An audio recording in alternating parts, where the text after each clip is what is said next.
Good morning, dear students. Let us move on to our next session and the last session of chromatography, that is ion exchange chromatography.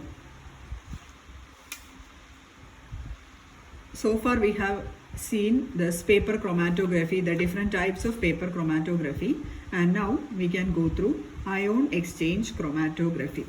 See, as the term itself, it shows it is ion exchange, or it is the exchange of ions. Okay, this chromatography, it is based on the principle of exchange of ions, and here the exchange of ions means, see, ions, it can be cations and anions, isn't it?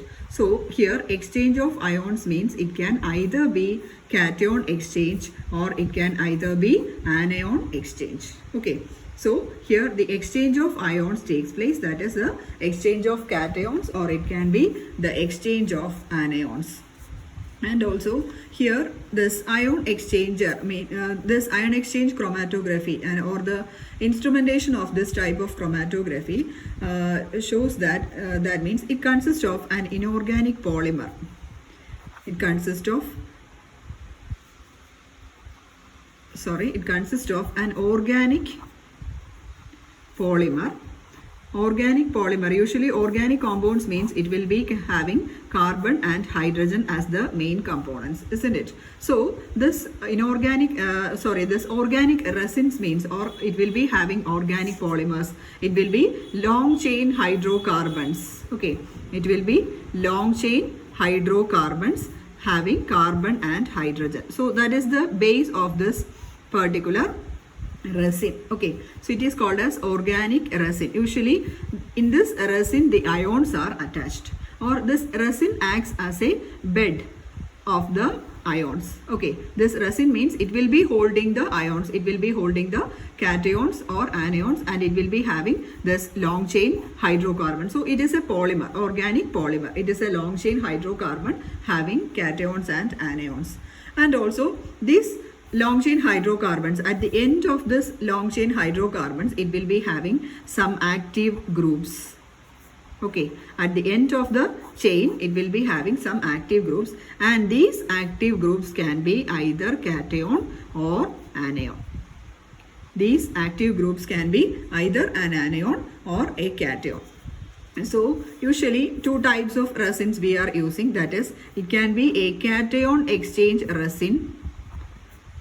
It can be a cation exchange resin, or it can be an anion exchange resin. Okay,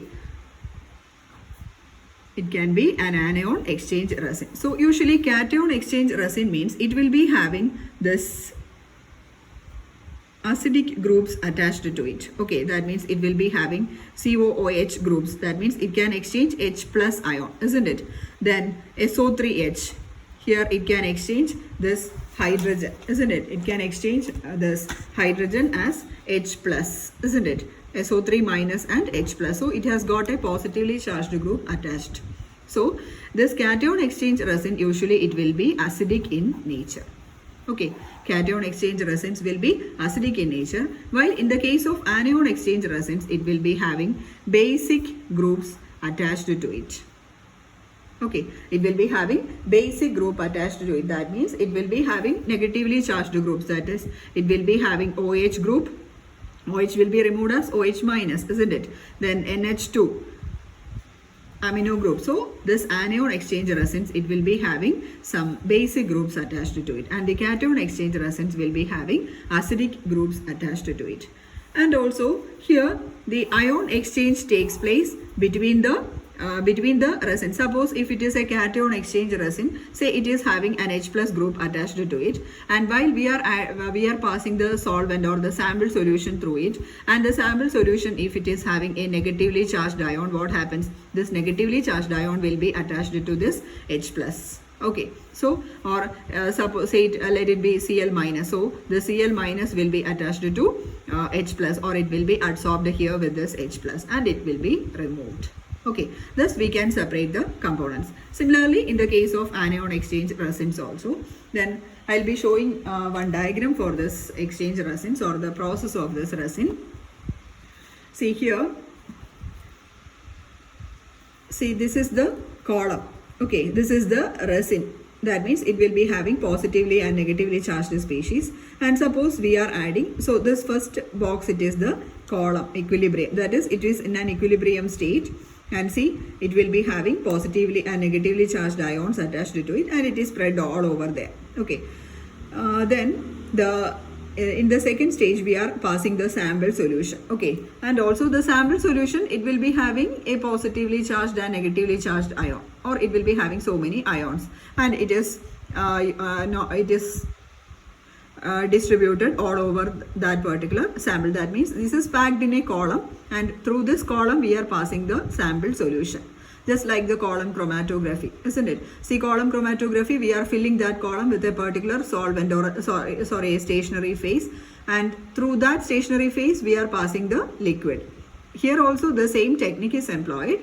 That means the column here, it is an inorganic resin. That means it is an organic polymer or an organic hydrocarbon chain, a long hydrocarbon chain, and it will be having anions and cations attached to it. And to that solution, to that stationary phase, we are passing the solution, the sample solution, and the sample solution will be having positively and negatively charged ions.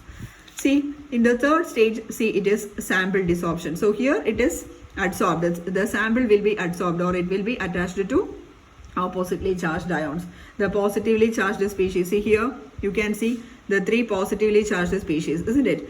The 3 positive charges attached to 3 negative charges. See here in the right side, the 3 negative charges, it is attracted to the 3 positive charges. Okay, so the positive and opposite ions gets attracted to each other. So that is sample adsorption. Okay, then the next stage is sample desorption. And again, in this stage, what happens is that the sample, we can desorb it, or we can remove the sample, or this particular ions we can remove, or the negatively charged ions. See, only negatively charged ions are remaining, that will be eluted. Here the positively charged ions will be remaining in the solution, or in the stationary phase, so we can desorb it. The opposite of adsorption is desorption. That means we are removing the sample components, or we are removing the not sample components, we are removing the components. Okay, so in the first phase we are preparing a column. It is a hydrocarbon chain. It is having positive and negatively charged ions, and in the second stage the sample adsorption takes place. That means to the resin, to the organic resin, we are passing the sample solution having positive and negative charges. So the positive charges will be attracted towards the negatively charged species, and the negatively charged ions will be attracted towards the positively charged species. So the remaining solution will be having some, if it is an anion exchange resin, see here the negative charges can be desorbed. Okay, so see in the left side it is the anion exchange, so the negative species can be desorbed easily. And in the right side, see, if it is a cation exchange resin, it will be having positive charges, so the positive charges can be eluted. Okay, so this is about ion exchange chromatography. Okay, so it is almost similar to this column chromatography. Hope you are clear with this. If you need, you can take the screenshot of this diagram. Okay.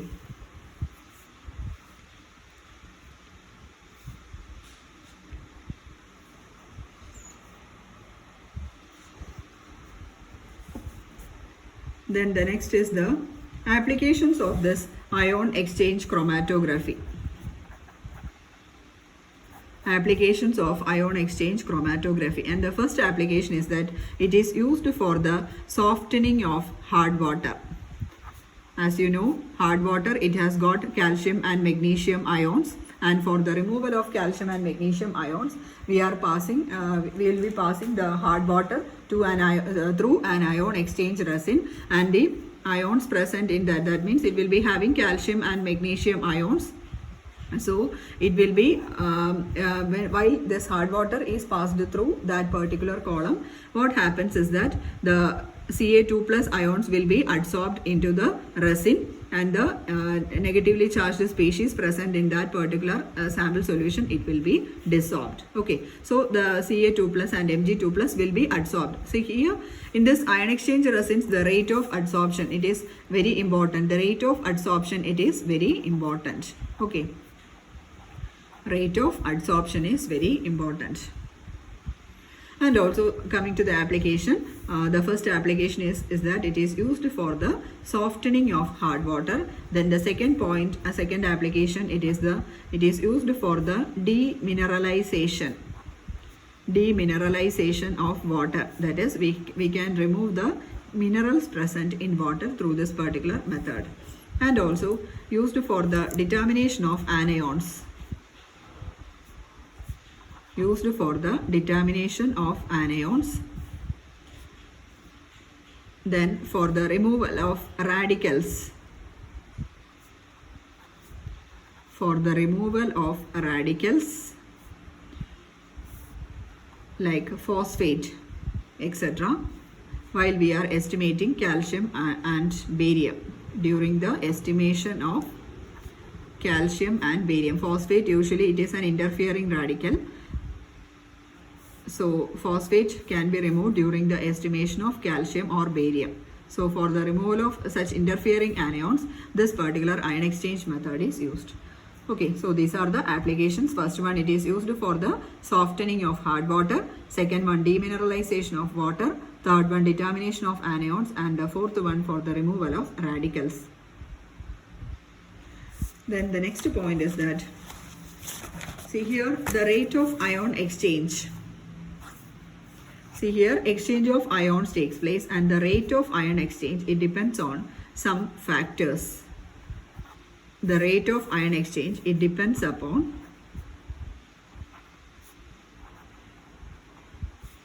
the concentration of the solution. If the solution is highly concentrated, then the rate of ion exchange will also be higher. Then temperature. If temperature is high, the rate of ion exchange will also be high. Then cross-linking present in resins. Cross-linking present in resins. If high cross-linkage is there, it will be easy to take place. That is, the ion exchange will be taking place easy. And the resin of small particle size. Small particle sized resins. Small particle size of resins. Okay, so these are the factors which affect the rate of ion exchange. So the ion exchange will be faster if all these factors are there. That is, if it is having a high concentration, high temperature, greater cross-linking, and small particle size of the resins. Then the next is some brief explanation about the different types of ion exchange resins. That is the cation exchange resin and anion exchange resin. Cation exchange resin and anion exchange resin. First of all, we can go through cation exchange resin. See here, this cation exchange resins, they are cross-linked polymers, and they are having high molecular mass. That I had told you previously. It is a cross-linked polymer having high molecular mass. And also it will be having, since it is a cation exchange resin, it will be having cations attached to it. That means it will be having phenolic group. Phenolic group means C6H5OH, that is phenol, isn't it? C6H5OH is phenolic group. So it will be having phenolic group attached to it, or it will be having sulfonic acid, SO3H group attached to it. This is sulfonic acid, SO3H.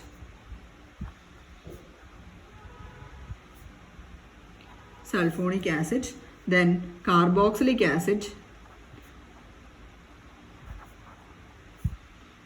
that is COOH, carboxylic acid, or phosphoric groups,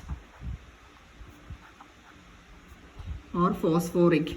Phosphoric means H3PO4 or PO4 3-, phosphoric groups attached to it. Okay, so this cation exchange resins, it is generally high, it is having a high molecular mass and cross-linked polymer, and it will be at one end of the this cation exchange resin, it will be attached to some cations. That is, it can be a phenolic group, or an SO3H group, or a carboxylic acid group, or a phosphoric acid group. Okay, And usually this cation exchanges, we will be representing it like this, that is it will be Ra. It is the hydrocarbon part, and since it is a cation exchanger, it will be having a cation attached to it, that is it will be having a B plus. So here B plus is the cation and R is the hydrocarbon.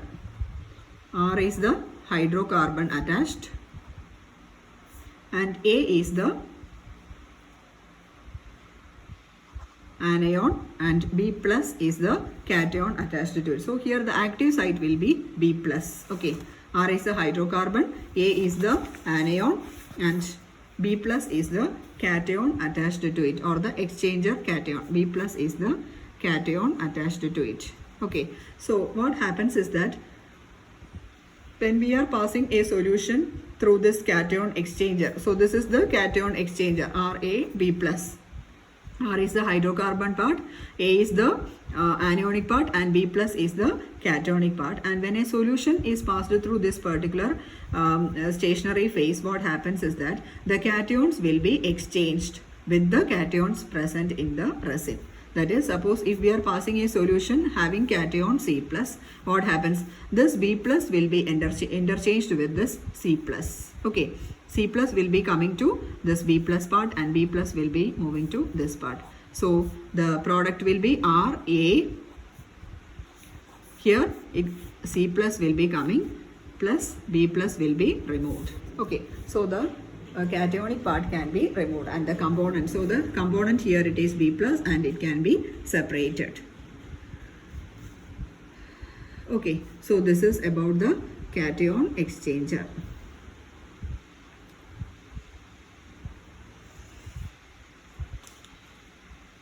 Then the next is the anionic exchanger or anion exchange resin.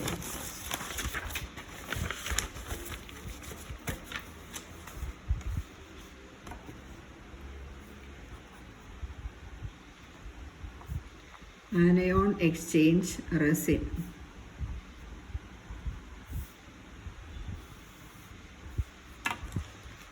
Here also this anionic exchange resin, this is also a high molecular mass cross-linked polymer. High molecular mass cross-linked polymer.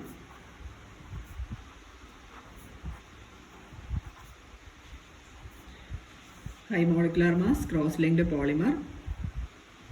And also it will be having, since it is an anion exchange resin, it will be having basic groups. Active groups will be basic groups attached to it. And the basic groups, it can be amino group or OH group, or it can be quaternary ammonium groups.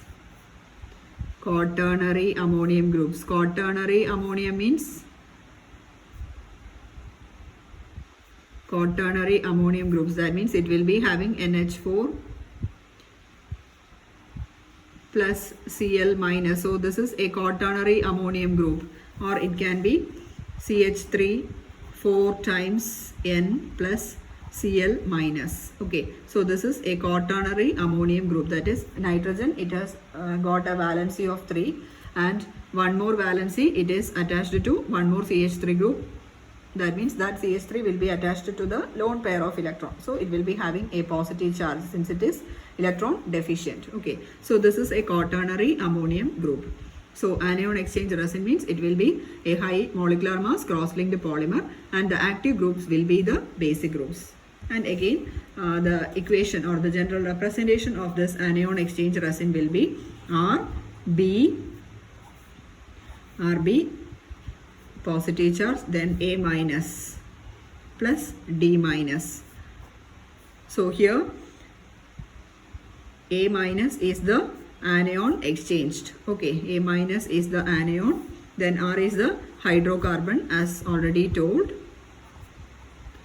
R is the hydrocarbon part or the high molecular mass cross-linked polymer.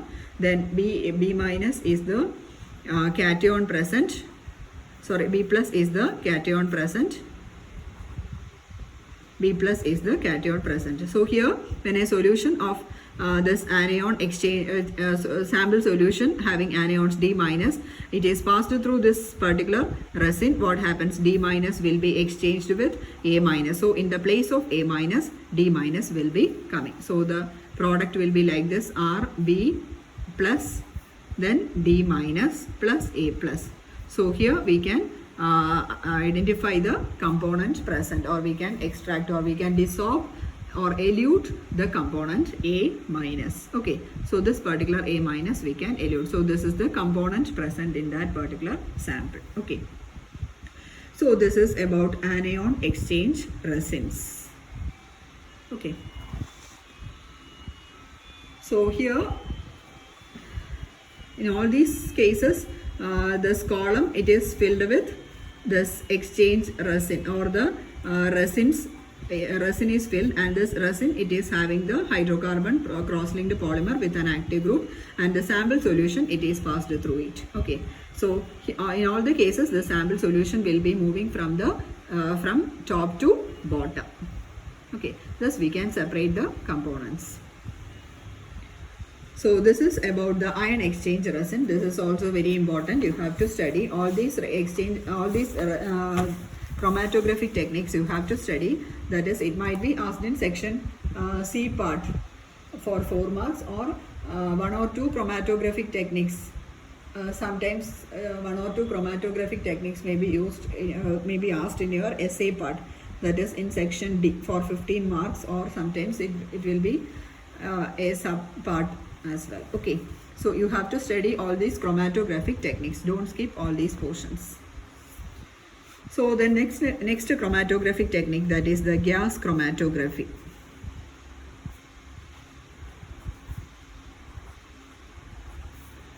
Gas chromatography.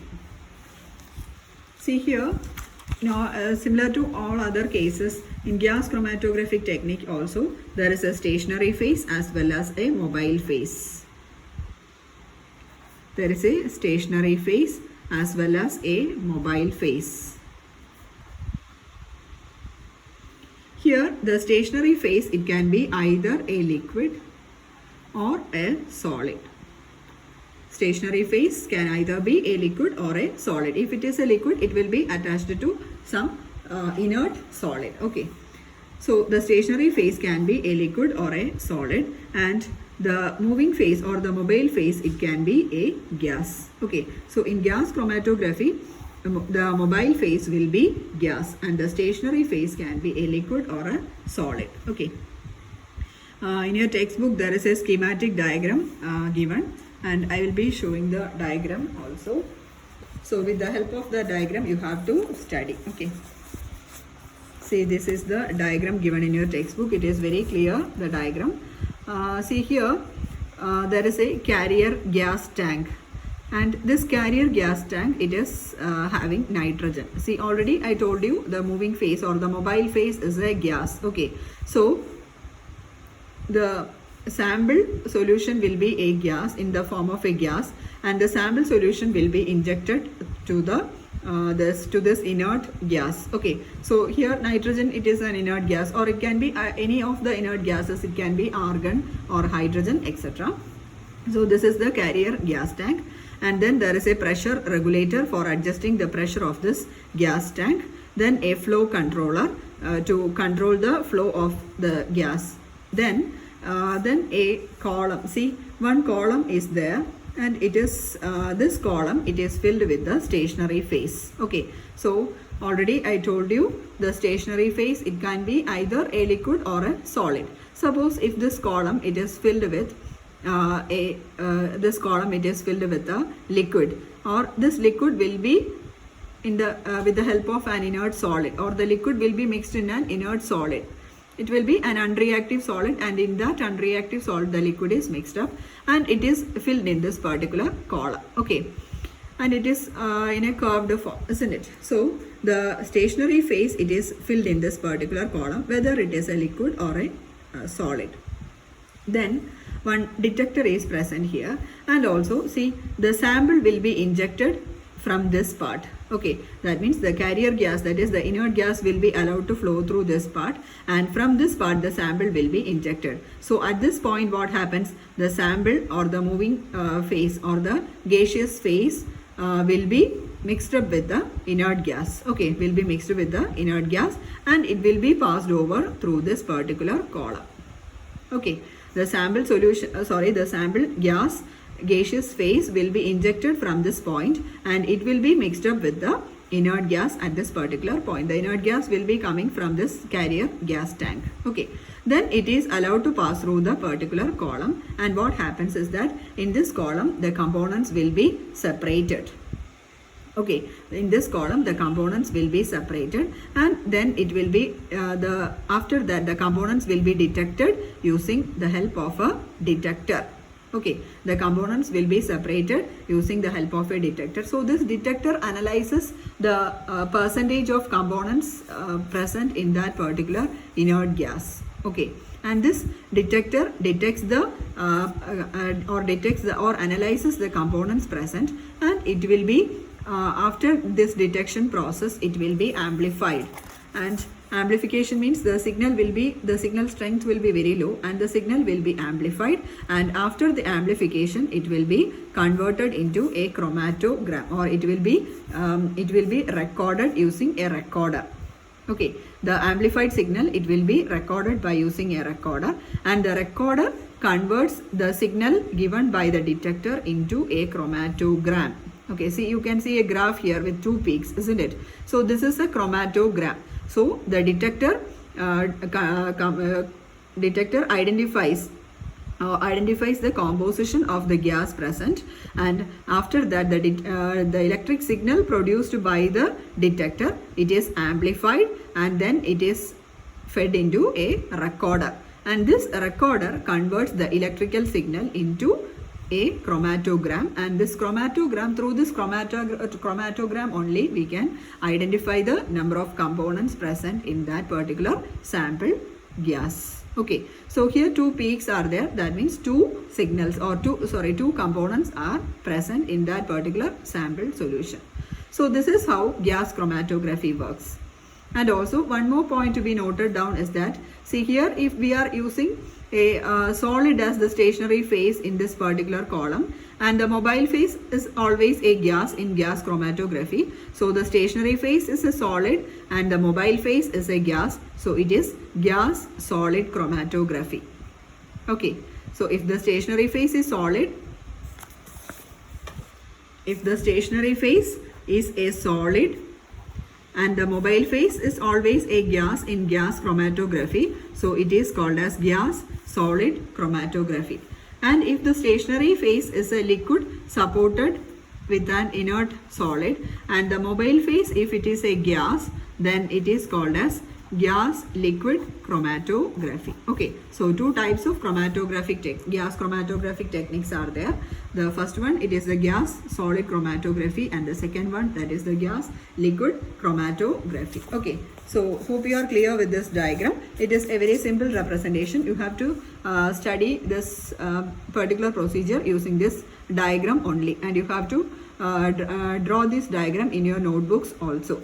Okay, so one carrier inert gas tank is there. It can be filled with nitrogen or argon or hydrogen, etc. There is a pressure regulator next to it. Then comes the flow controller to control the flow of gas. Then a sample injection part from which the sample gaseous phase is injected, and it is mixed with the inert gas at this point, and it is passed through a column, and this column, it is filled with the stationary phase. The stationary phase can either be a solid or it can be a liquid. If the stationary phase is a solid, it is called as gas solid chromatography, and if the stationary phase is a liquid, it is gas liquid chromatography. After that, when the sample it is passed through this column, what happens? The components are separated, and this detector detects the composition of the carrier gas, and it will be recorded in a recorder. And also before that, the signal, it is the electrical signal produced by the detector, it is amplified and it is recorded in a recorder. and this recorder interprets the electrical signal into a chromatogram from which we can identify the components present in that particular sample. If 2 peaks are there, we can say that it has got 2 components. If 3 or 4 peaks are there, that means it has got 3 or 4 components present in that. So this diagram, it is called as, this graph, it is called as chromatogram. Okay, from this we can identify the number of components present in that particular sample. Hope you are clear with this. So this is about gas chromatography. Then the next one, that is interpreting the chromatogram that I told you.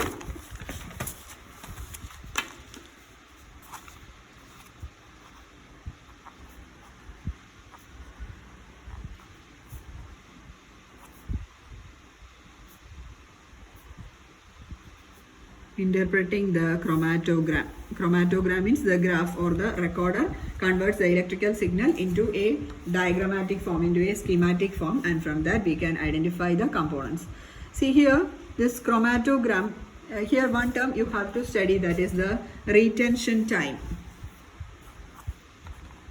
Retention time. See here, retention time, it is represented by T, capital letter R. See, retention time means it is the time up to which the gaseous phase, it is retained, or it has got an affinity with the stationary phase, or how long time it gets attached, how long time the gaseous phase got adsorbed at the stationary phase. That gives the retention time. How much time the gaseous phase got attached with the stationary phase. The stationary phase, as you know, it can be a solid or a liquid. So the time up to which the gaseous phase is retained to this stationary phase, that is called as the retention time. So longer the retention time means higher will be the affinity of the sample towards the stationary phase. Okay, longer the retention time means higher the affinity. Longer retention time means higher is the affinity of the gaseous phase to the stationary phase. Okay, so that is how we can find out the retention time. See here, you have got a schematic representation. So these are the 3 signals present, and one signal, it is about the carrier gas. This is not a signal, this is the carrier gas, and here this is the time of injection. Okay, see, we have got 2 peaks, and these 2 peaks represents the 2 components present in that particular substance or mixture. Okay.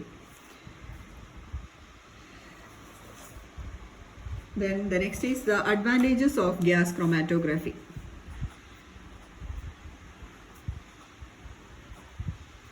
Advantages of gas chromatography. The first advantage is that it is having high speed.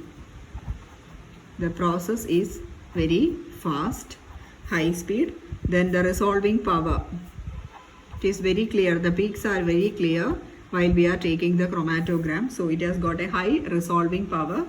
Then high precision. High precision means it is very accurate or very precise. High precision and high sensitivity. It is highly sensitive also.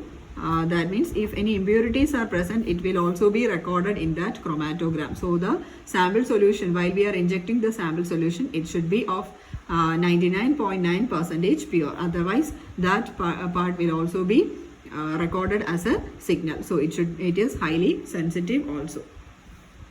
And usually it is used in qualitative analysis, and also this detectors, if the a very micro quantity of the substance is present or the sample solution is there, that is of about 10 raised to minus 12 to 10 raised to minus 14 gram of the sample solution is there, even if it is present, even if this amount of components are present in that particular sample, it can be identified. Okay, what about the you can see 10 raised to minus 12, that means it will be 0.000 up to 11 zeros and then 1, isn't it? So that much gram of components, if it is present in that particular sample solution, it can identify even that much traces of the component present in that particular sample. Okay, So such micro, it is not a micro quantity, it is very nano level, or it is a nano level quantity. Even if that particular quantity of the components is present in that particular mixture, we can identify the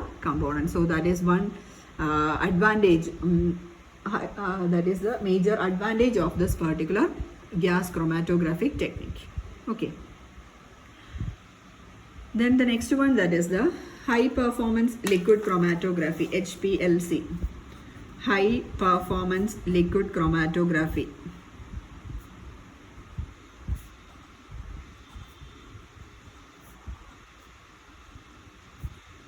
High performance liquid chromatography. It is also a very simple technique, HPLC. You should not bother about the name. It is high performance liquid chromatography. It is another form of liquid chromatography. I think I told it in classroom itself. So it is a form of liquid chromatography, and it's a modified form of liquid chromatography. Okay, modified form of liquid chromatography. And here the separation, it will be occurring between a mobile phase and a stationary phase. So here the mobile phase will be a liquid and the stationary phase will be a solid. Mobile phase will be a liquid and the stationary phase will be a solid. And also here the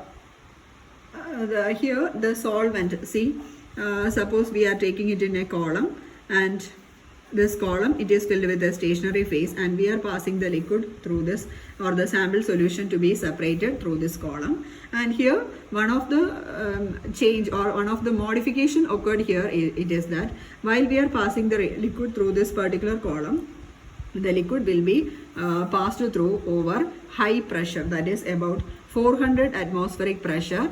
The mobile phase will be passed over through this particular column. That is the only modification done here in high performance liquid. That is the liquid the mobile phase, while passing over the column, it will be passed through about 400 atmospheric pressure. Okay, so that causes the separation of the sample more easy.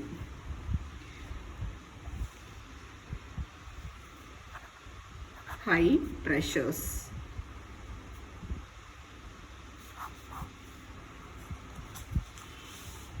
Then the next is the different types of HPLC.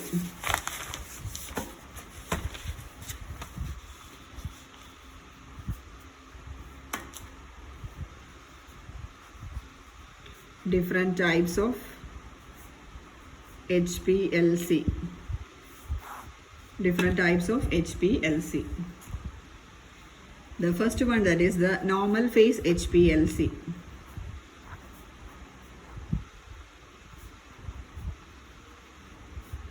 Normal phase HPLC.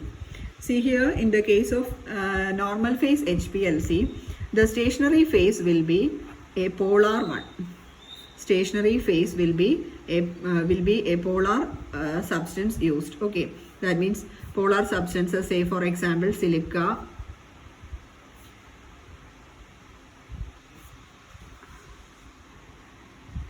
and the mobile phase used will be non-polar substances. Stationary phase will be polar substances and the mobile phases will be non-polar substances. So say for example non-polar substances like chloroform, then diethyl ether or hexane, etc. were used as non-polar mobile phases, and the stationary phase will be polar substances. So here what happens is that the polar samples will be retained on the surface than the non-polar materials. Okay, polar substances will be retained. It will be attached to the stationary phase, or the polar substances will be attached here and can be easily dissolved. Then the second type of HPLC, that is the reverse phase HPLC.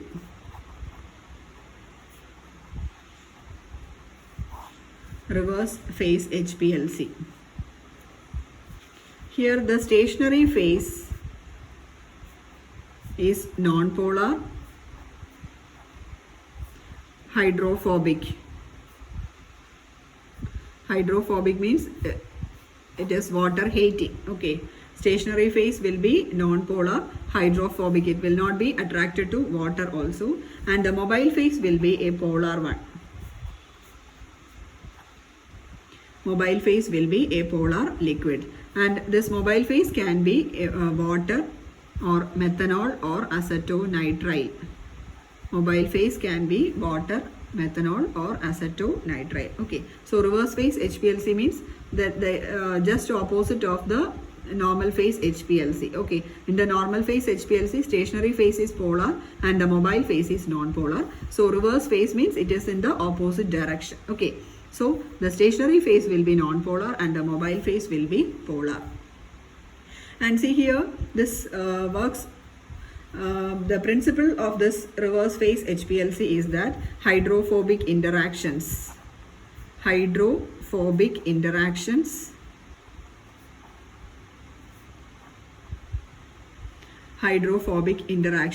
and the more the non-polar material, the longer will be the retention. Okay, the principle, it is based on the hydrophobic interactions.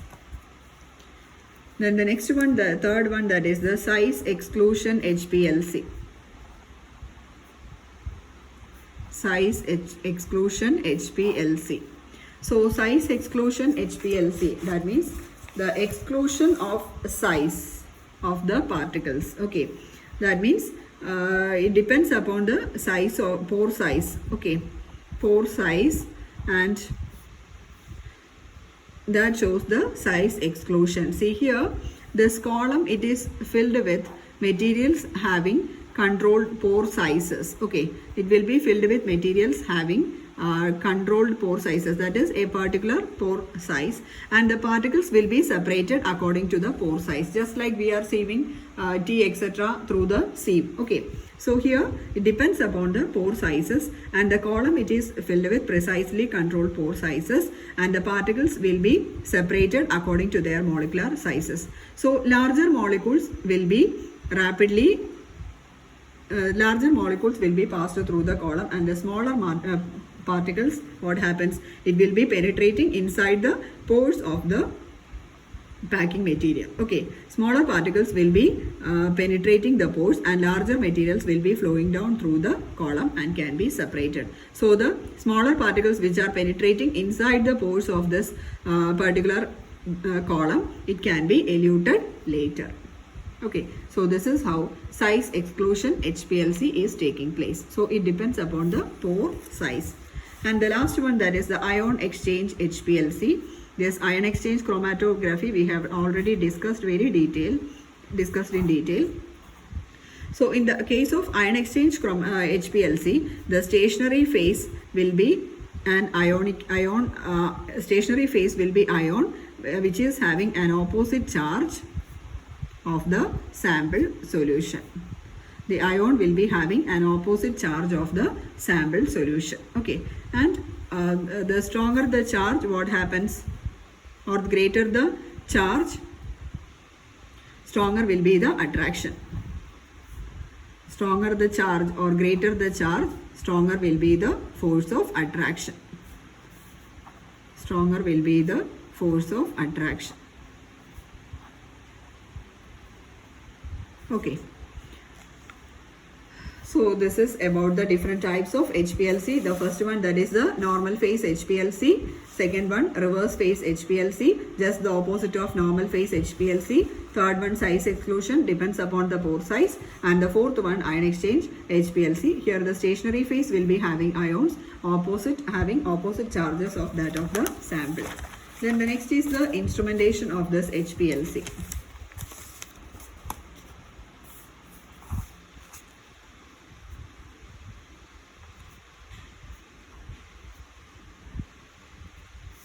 Instrumentation of HPLC. See, in your textbook there is a schematic diagram is given.